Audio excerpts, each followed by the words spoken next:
vice ganda at pagbubukas ng Edge Showtime sa GMA7 nag-trending.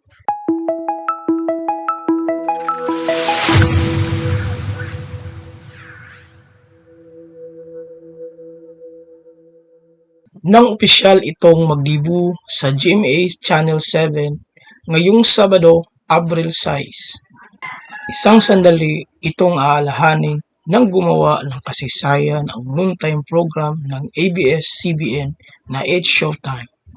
Ang mga host ng programa sa pangunguna ni Vice Ganda at Ann Curtis ay gumanap ng isang napagandang opening number para sa kapamilya at kapuso televiewers.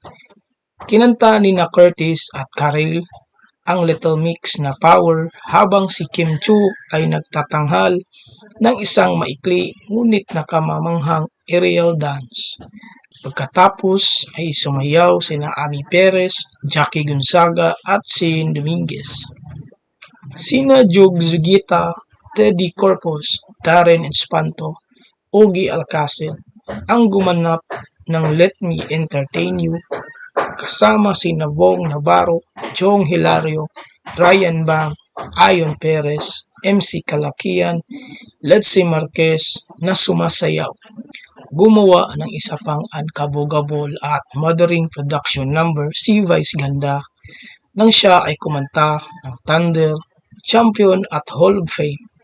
Dobling selebrasyon ito para kay Ganda na tumanda ng isang taong kamakailan. Noong nakaraang buwan lang nang pumirma na kontrata ang Edge Showtime sa GMA7 Studios para ipagdiwang ang partnership. Hulyo noong nakaraang taon ay gumawa rin ng kasaysayan ang Edge Showtime sa telebisyon sa Pilipinas nang magdibo ito sa JTV ng GMA7.